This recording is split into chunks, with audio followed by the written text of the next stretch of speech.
Welcome back to round 3 of Eternal Weekend North America. My name is Julian Knapp. I'm here with Kai Savatari, and we are proud to present this Legacy Championship of North America, and we're just so excited to see what's going on. We still have so many more rounds to go. I'm super excited to see what's going down. But Kai, tell us, who's actually bringing us this tournament? Oh yeah, this display event is powered by Card Titan. Use the code Eternal Weekend 2023 for 10% off your order. And Game Genic. Also the same code Eternal Weekend 2023 for 10% off your order. Thank you so much for powering this whole event. Okay, awesome. So let's see who's going to be here for the third round. Kai, tell us about one of the most interesting decks. Dude, I gotta say, I'm super nervous to cover this round specifically because it's Mark Tobias. I know he is the absolute most outstanding player in this whole season of the Eternal Weekends. He has been in the top 8 of the Eternal Weekend in Europe and almost made it to one in Asia. And now he's 2-0 again in this event. This man, I gotta say, I'm his biggest fanboy by now. Like he's such a crusher with his own take on Doomsday. This deck is not a typical Doomsday deck. It's not Demir. It is 4-colored. It's a 4-color deck that runs cards like Teferi Time Raveler, The Wandering, and 3 copies of Lorien Revealed alongside 15 lands, Dark Ritual, Force of Will, Daze, and Veil of Summer. A really interesting deck. We haven't seen a deck like this before the big event. So but Mark has proven that this deck is actually capable of winning large tournaments. And he's playing against Eli Cassis, another big name out there. This is almost like a top 8 match of sorts because like both players are so incredible at what they do. Yeah, it's kind of crazy, right? When you think about it, like we were just like talking about Mark for a moment here because Mark has like a record of like 16-2-1 or something, or even more across the last 2 tournament weekends. And we picked him on our podcast as the winner of this tournament, as the most likely winner. And like just like you're not even fully into the tournament, but you're in round 3 and you're already up against World's runner-up Eli Cassis, right? Incredibly accomplished players, takes off the jacket. Now, you know he's serious now. He's all business now. And he's playing Rakdos Reanimator, but with a twist, right? He's playing a list very similar to what we saw in the top 8 in Prague, which is a little bit more of a mid-rangey Reanimator deck. It plays Urza Saga, it plays Currency Converter, which is, like, once we see it in action, we talk more about that, because that card perfectly fits the game plan. Oh, as it comes down. There it is. Just in queue, yeah. So Currency Converter, the cool thing is, as you discard a card, you can actually exile it, and that, in a way, kind of stores it in exile. So even if your graveyard gets nuked, you're later on still going to have access to some kind of creature that you can put in there, while also making a rogue token. And other than that, you can also use it to, you know, just like grind in the long game. From Mark's side, we see the typical Doomsday thing right now, right? We force fulfilled. I think there was a reanimation attempt there, as Ely just gets in there with his grief to put some pressure on Mark, who's certainly going to try to use his resource once again as his life total as a resource. And do you think he's going to go for something like a Dark Ritual into the Wandering? We've seen that from Doomsday, especially Mark's version of Doomsday, a lot recently. Yeah, we might. The Wandering is what sets Mark Tobias deck, like, you know, like miles ahead, I think, in comparison to like other versions of Doomsday. I think like even if you get your hand completely shredded after like double grief or like a Hymn to Torak or any of those like heavy discard effects, you can easily recoup card advantage with the Wandering.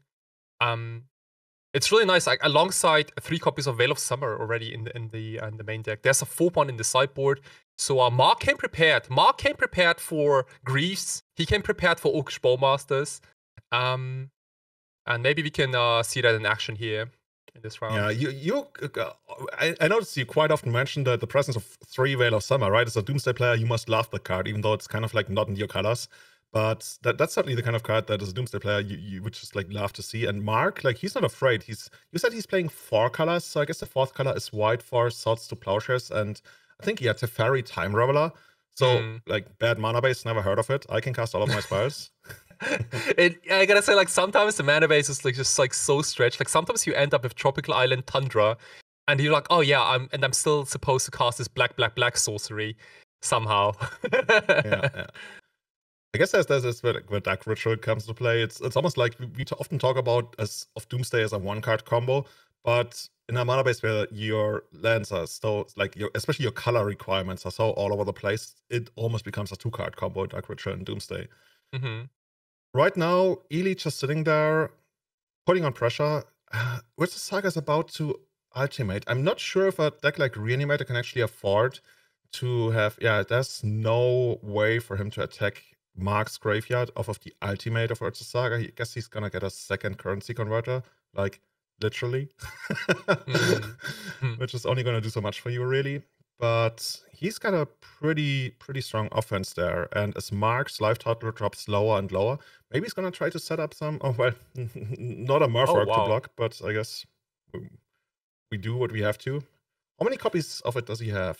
Like, I know some Doomsday players only run one copy of the Circle, and it indeed is only a single copy. So if Ely is actually able to, let's say, exile this, which I don't think he can, but maybe he can like kill it and reanimate it, so to permanently put it out of Mark's reach. I guess Mark could then minus the fair do it. This is just like every time the only Oracle comes to play, like things are happening on so many levels, and I love that. Yeah, you gotta treat this this Oracle like your first lady, really. Like this is the only win condition. If this gets exiled, then you cannot win the game anymore, right? I think I've watched a stream of you recently where that actually happened. I think it happened a number of times. That's what, and which is a little frustrating, but just to let you know, the Rakdos Reanimator deck doesn't have any exile effects, unfortunately. And Mark Tobias is basically using the Thus Circle here to chump block a construct for a turn, buy a little bit of time, because like life total is somewhat important to Doomsday, right? Like you gotta cut your life totals in half, and then you also have things like Street Rave, for example, that also damage damage your life total. And against a fast clock, especially something like a Grief, you can't really block because it has menace. Like it might be a little challenging for Mark here. Like time's ticking here. So help me out. Usually, like in very distant past Legacy, Doomsday would win on the same turn that it cast Doomsday. I think these days it's very common for Doomsday having to pass the turn. Is Mark's deck even more likely of passing the turn, or is it capable of winning on the same turn? Because I don't think you can still come up with a proper pass the turn pile here, right? Yeah. So Mark's deck has only 3 cyclers, and like the cyclers are usually Edge of Autumn and Street Rave. There are only 3 copies of those cards, and those are the 0 mana draw the top card of your library. Those cards are so essential to win on the same turn. The quote-unquote like regular, like Dimir colored Turbo Doomsday decklist, they might have 4, sometimes 5. I like to play 6, up to 6 cyclers, and they are way more likely to win the game on the same turn. However, Mark also runs the Wandering, right? And have you ever tapped the Wandering after resolving a Doomsday? That must be like, dude, chef's kiss. You basically like you draw your card for the turn, and then you draw the rest of the cards, and it's so hard for the opponents to stop you from there.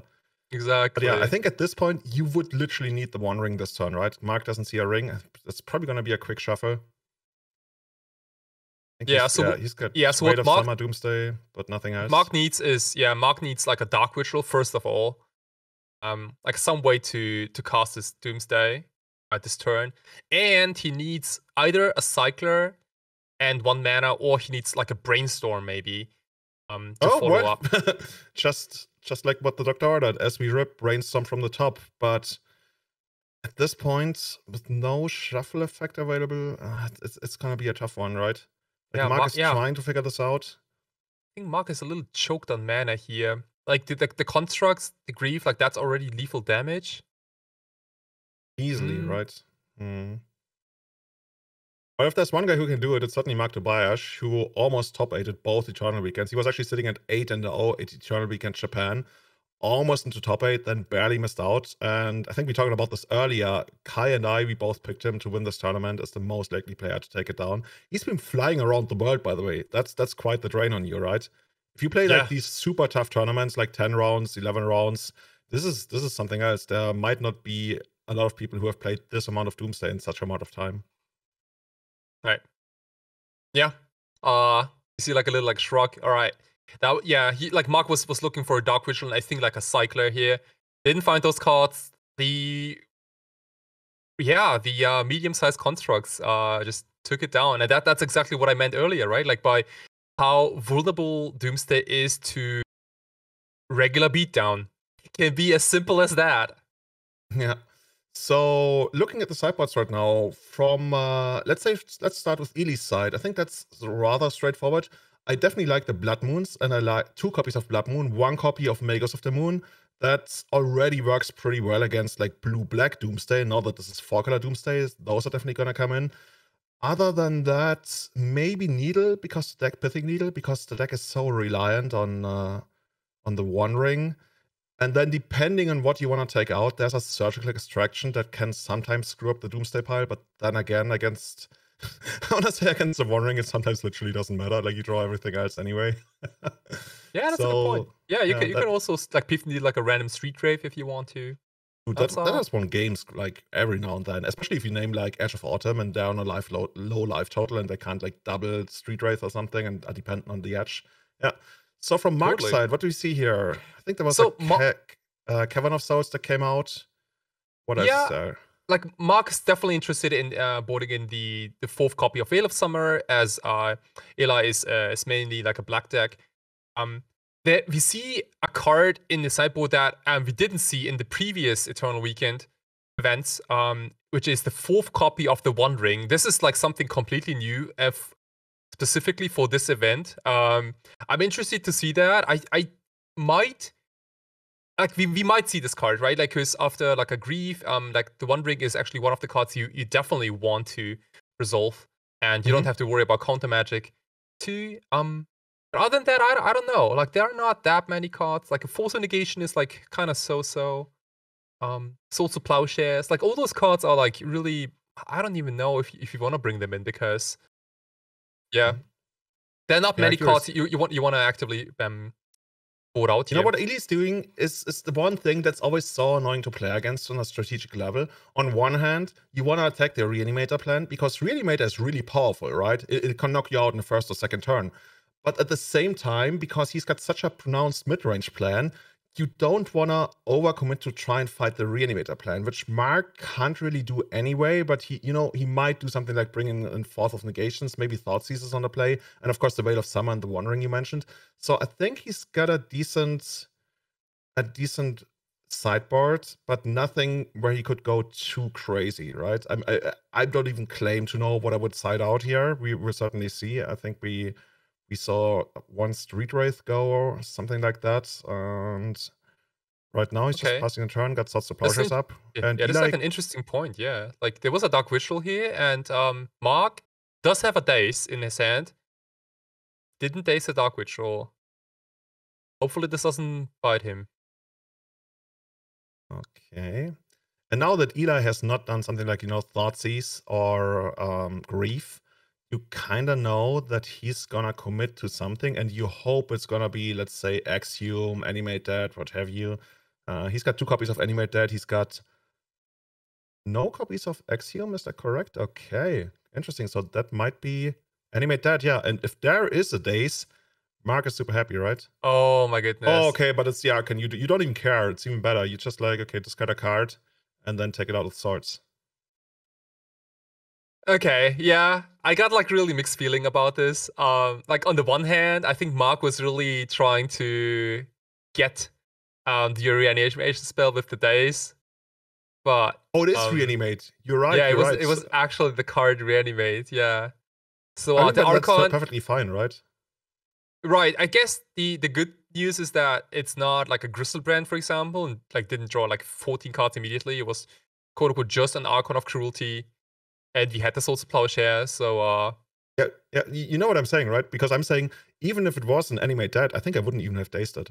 You just like let the Archon come into play, you discard your card, and then you sort it, maybe. I'm not sure. Because I'm valuing the Daze really highly, because Eli is just like on 1 land right now, and he might do something more broken later on that we then won't be able to stop with Swords of Plowshares. Oh, that's a good point. Yeah, you could also like Daze a Bowmaster, for example, later. Or just like another reanimation attempt and everything. Yeah, so It's certainly like not trivial. We don't really get to find out right here because it was the reanimate anyway. And Eli deploys the currency converter, which over time is gonna allow him to put some creatures into play to put pressure on Mark. But right now, I think Mark is like in a pretty good spot here, right? This brainstorm is really juicy. It got like the Doomsday was already in Mark's hand, I believe, but also found a Dark Witch roll. It's the one from Ursa Saga. But there's also, more importantly, there's also a cycler. And what that means is that if there's nothing from Eli's side, Mark can basically win the game here. Okay, really? Yeah. I'm so happy we have you in the booth, because I would be like, oh, you're probably passing the turn, try to see what happens. Okay. So what we might see here is a Dark Visual Doomsday, and then a pile that finishes the game immediately. And that pile involves cards like Lion's Eye Diamond and Consider and probably an Edge of Autumn. And probably also a Brainstorm, if the Brainstorm is not already in Mark's hand. Yeah, that's the part I always forget about, right? You Doomsday, you always think about like the top 5 cards and how are they gonna work. No, you also have cards in hand on top of that. It's not like something that makes you discard your hand and then you only depend on the last 5 cards. No, you get to Demonic Tutor, or rather Vampiric Tutor 5 times in a row. Right. So here's a twist, right? Like, does Mark need to win the game right now? Like, does he want to go commit like all in on this Thassa's Oracle? Because since it includes the card Lion's Eye Diamond, he will be completely empty-handed, and he loses to, let's say, like a Red Elemental Blast, for example. Does he literally lose to a single Red Elemental Blast? Oh my god, yeah, that's a tough decision to make then.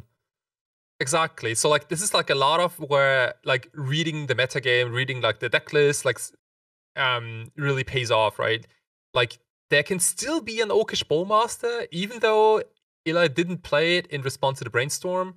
Things like that. Okay. Yeah, I was wondering whether, like, how much information we can extract when you mentioned the Red Blast. How much information could we extract from the situation in the game where we played Brainstorm and Eli could have potentially Red Blasted it? Like, did it look like we really wanted the Brainstorm, or did it not? Or was he even in a position to potentially Red Blast it? And if any of that is true and he still didn't Red Blast, then I think he'd be less likely to sit on one, especially since, you know, it's not always guaranteed that it really does all that much for you in the matchup. Yeah, and then also, like, after all, like, if you're looking at a Reanimator deck, like, how many Red Blasts does a Reanimator deck play, right? Probably not that many. Like, as we, the Eye in the Cloud actually knows 0 copies of that, and assuming that neither of the other ones did, I guess that even further decreases the chance of there being a Red Blast. And I could see that's why Mark goes for what you called a pile that actually wins on the very turn. So walk me through this. We got a cycler in hand, right? We cycle into the top card, which is Brainstorm, I guess. It's Brainstorm. Yep. And the Brainstorm gives you an LED, a Lion's Eye Diamond, Edge of Autumn, and Consider. And what you do is you put a card from your hand that you don't want, let's say like a Force Will, for example. You put that back first and then the Consider on top of it. And then you play out your Diamond, cycle with Edge of Autumn, and hold priority, crack that LED for triple blue mana, and then you're gonna draw into the Consider away the card you didn't want, which is the Force of Will, and then you draw into either another Cycler or Thassa's Oracle, one of them, and you win immediately. I'm gonna trust you on that. So I think the decision for Mark to make right now is do you actually want to pass? Yeah, see, he is passing the turn because he's got a little bit of protection there.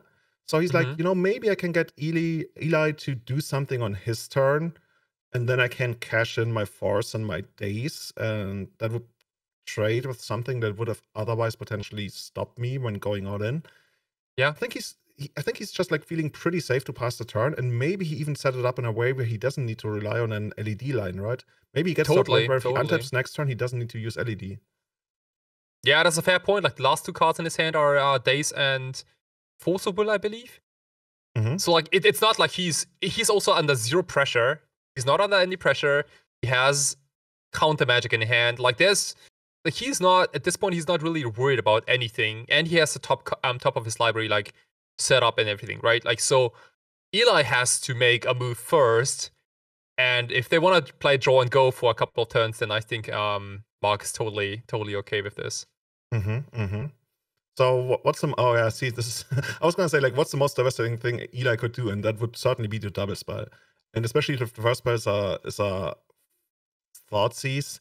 Like I guess Mark is considering like maybe even just dazing it to constrict Eli's mana. Ooh, I like But at that. that point, you might as well just force. I'm not sure. Like the daze is not too unreasonable, right? If Eli has, let's say, like a Doughty Voidvoker or an Oakish Bowmaster in hand. But at the same time, like Eli really wants to know what's in Mark's hand. Like he probably has to pay the one if it gets dazed. But okay, Let's see how that one goes. yeah. What do you take here? This is like the really rough situation, right? Like the Street Wraith looks lethal, but at the same time, like you also have to fight through force and daze.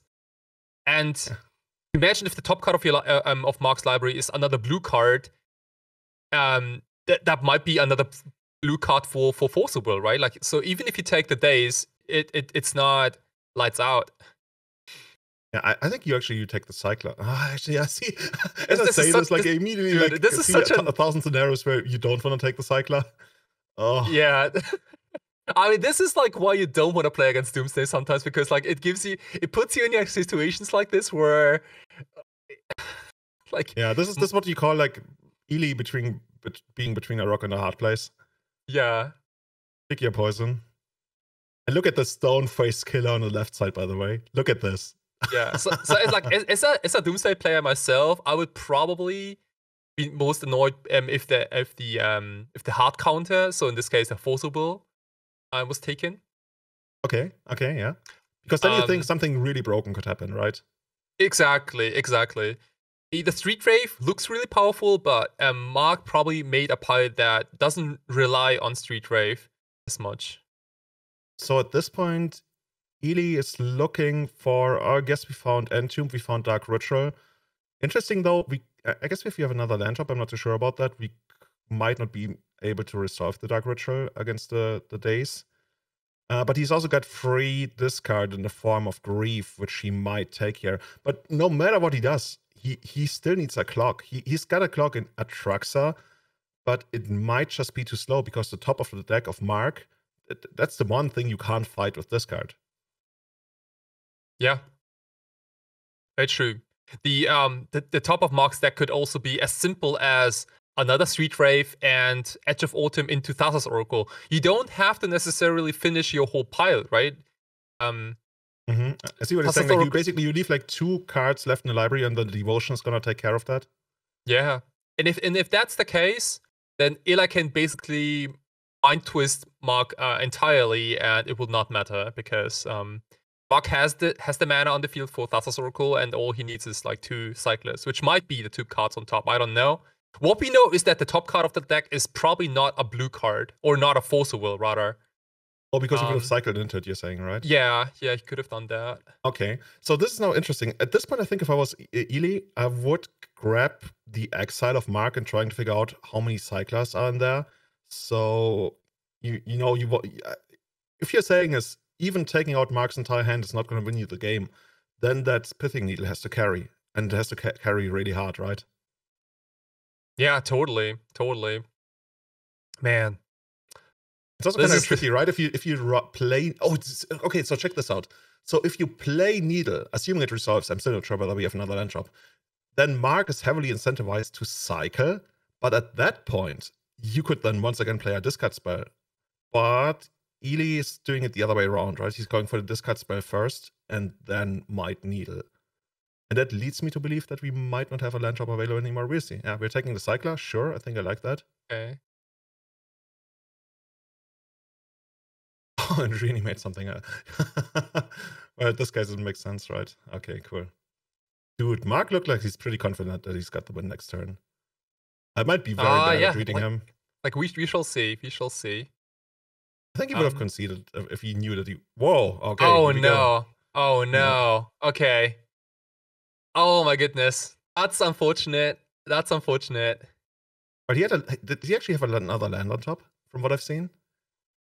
Or maybe so. Congratulations to Eli for taking this down.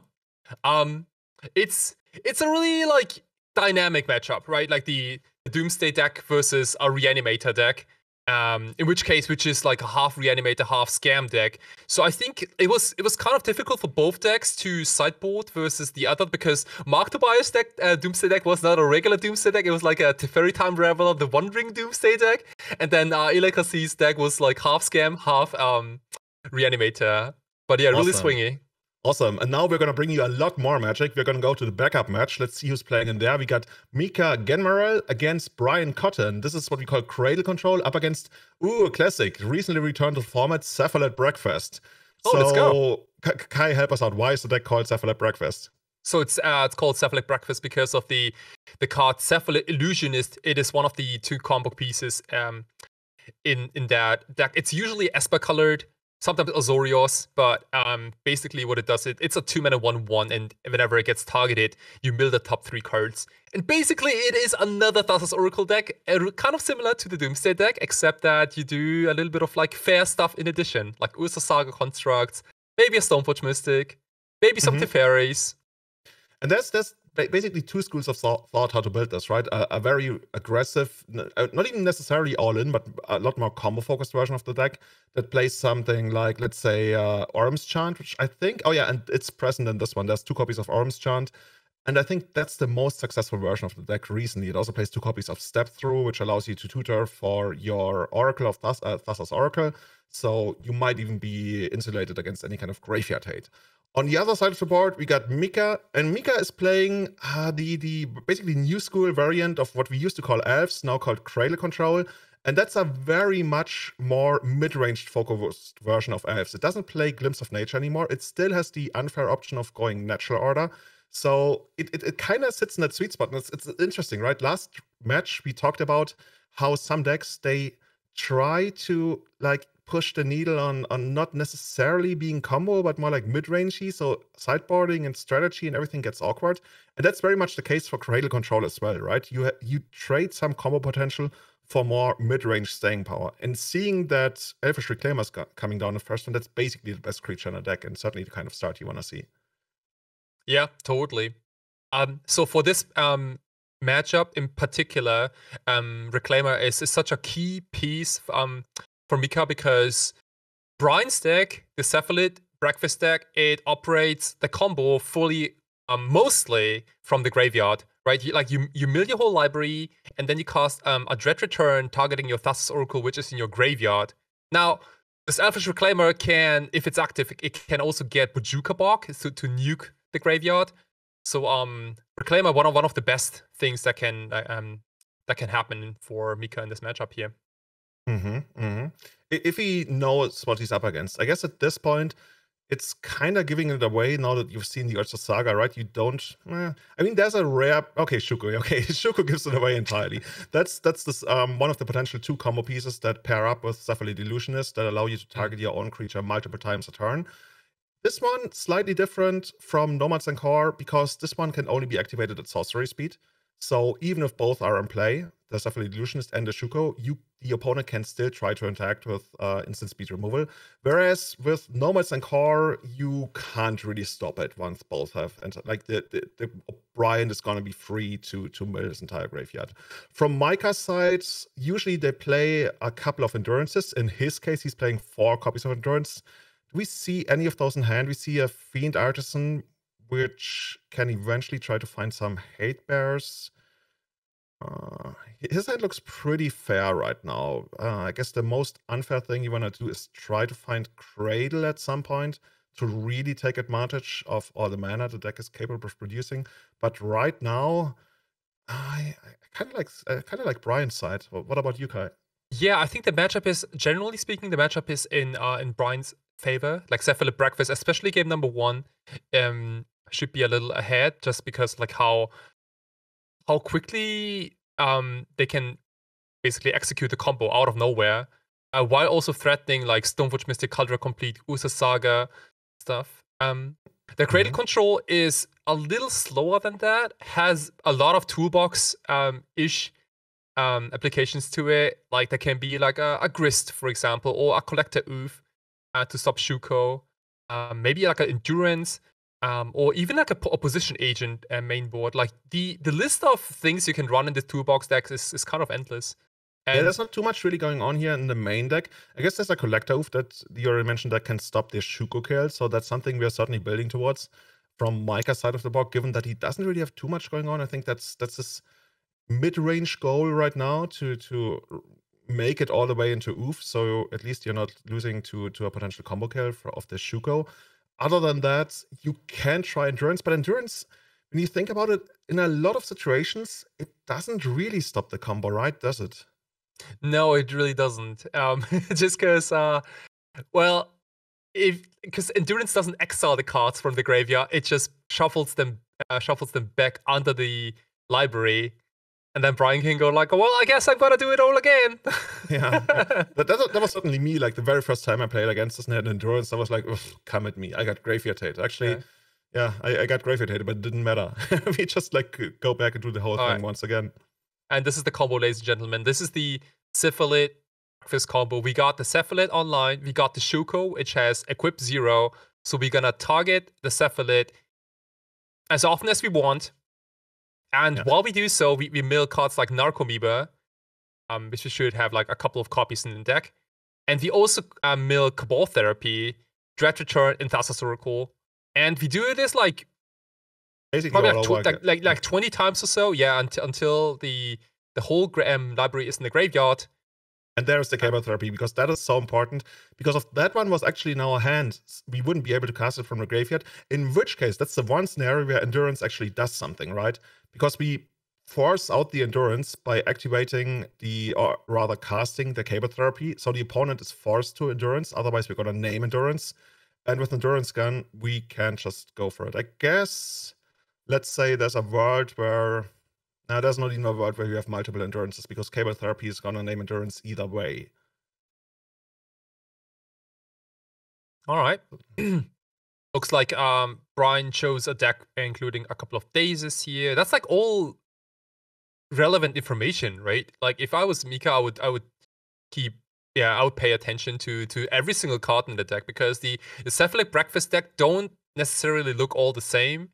Because the combo is so compact, you can run like a Yorion version of this, or you can run like a more like Stoneforge Mystic heavy approach, or maybe something with like Stuff the Storyteller, or so many other things. Orcish Bowmaster is not crazy to splash into the deck. There's so many options, and given on what you see, you can typo correctly, and that's maybe like the weakness of all Thassa's Oracle decks, is that you kind of reveal your whole library to your opponent, the one way or the other. Yeah, which is so ironic, right? Because especially Cephalic Breakfast is the deck that has the most variance in deck building to it, right? There, as you mentioned, there's so many different versions of building Cephalic Breakfast, but it's also the kind of deck that completely reveals itself when it goes for the combo. Yeah. So Micah is certainly going to know what he's up against for the second game. What does he have in his sideboard to fight over this? So I see, okay, yeah, once again, the problem we talked about earlier, you people might sense a pattern here. If you make your deck really, really annoying to sideboard against, because your strategies ever so slightly overlap into other kind of strategies that you have to consider when crafting a strategy for the matchup, that's where people can make a lot of mistakes. So for me right now, I'm looking at the sideboard. I see 4 Snuff Out. Hey, we can interrupt the combo. I see 4 Thoughtseize. Hey, that stops the combo, interrupts the combo. I see Force of Figure. Oh, that can stop the combo. I see Mindbreak Trap even could do something. I see Pithing Needle. I see Gadoctique that stops the Dread Return. That's 15 cards. We're surely not going to be bringing in 15 cards. So now all of a sudden you have to make a rather tough decision. And if you do it right, you get to play. And if you do it wrong, you severely weaken your deck. And that's the art of crafting overlapping strategies and deck building. And that's what I love so much about Legacy. It makes the game really hard for the opponent. And what else do you want here? Yeah, totally. Like from Cephalic Breakfast side, like there are not many cards you want to bring in. Maybe a little bit of removal, maybe a few sorts of Plowshares, like a Prismatic Ending or so. But really not much else.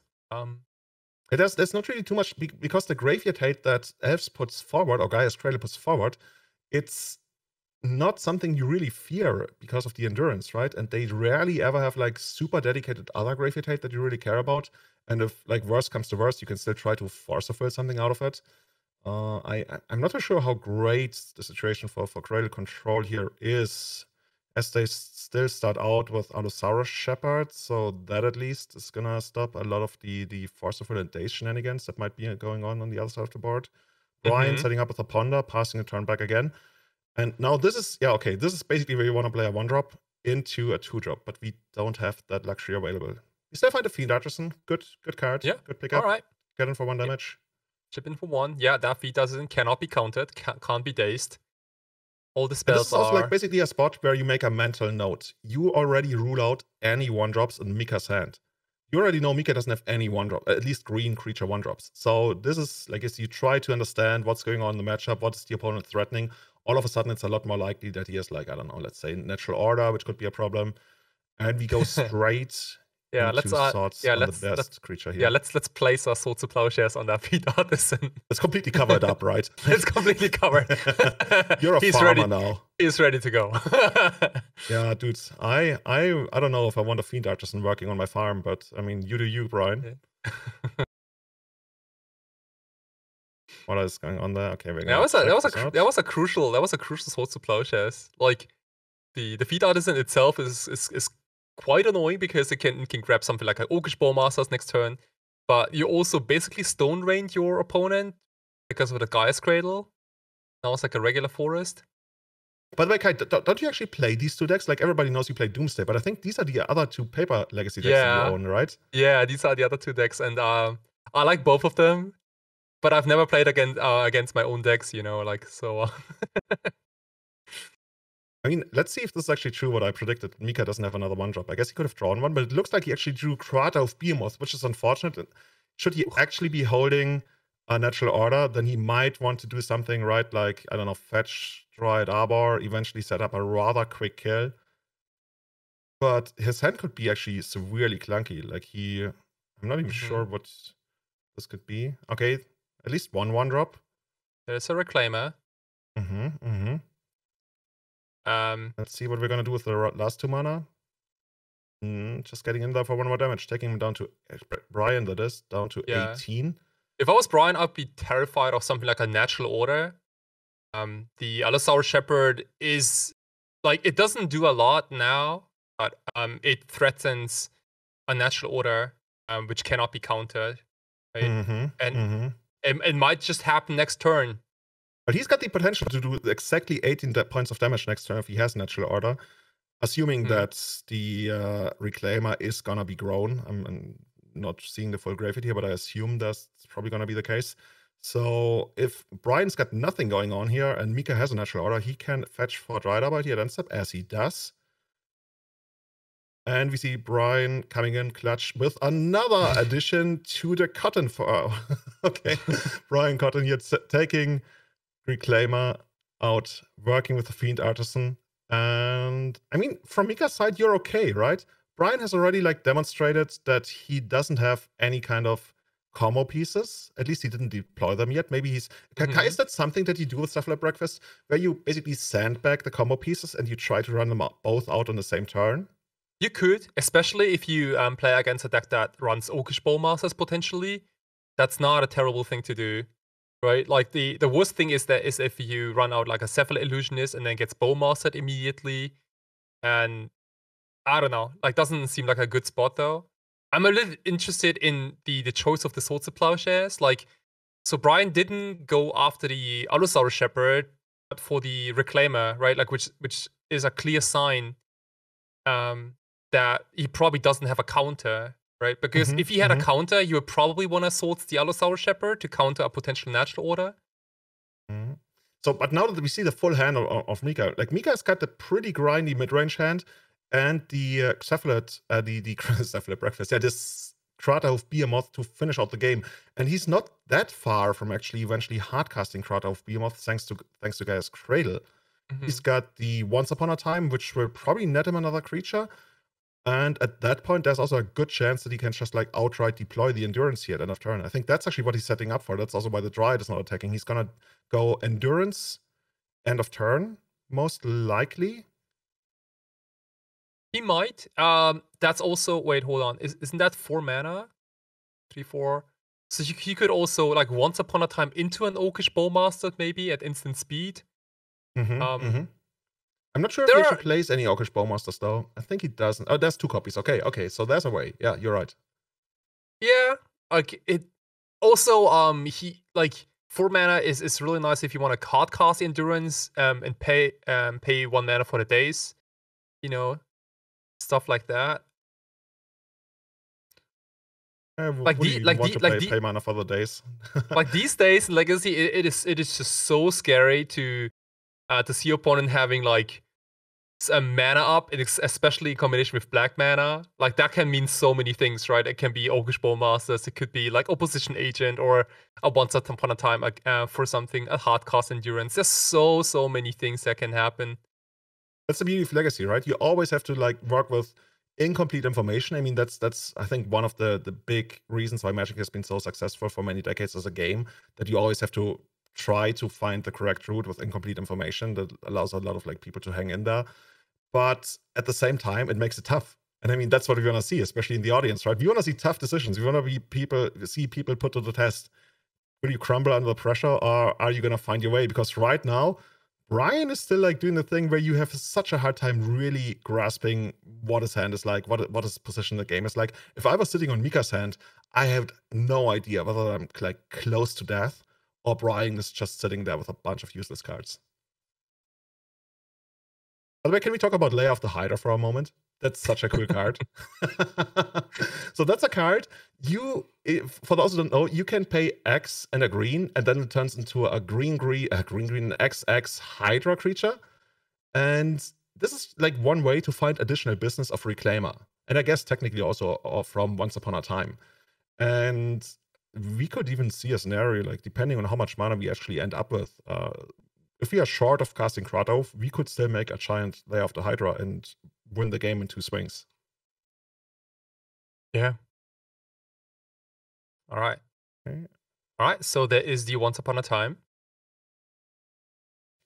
Correctly setting up for a potential Bowmaster, right? Not tapping the Bayou, as you mentioned. This could be what we want to do here. Yeah. Like, unfortunately, the Orcish Bowmaster, even if he finds it now, like, it's not as great as in other spots, just because there's no creature on Brian's side to take down.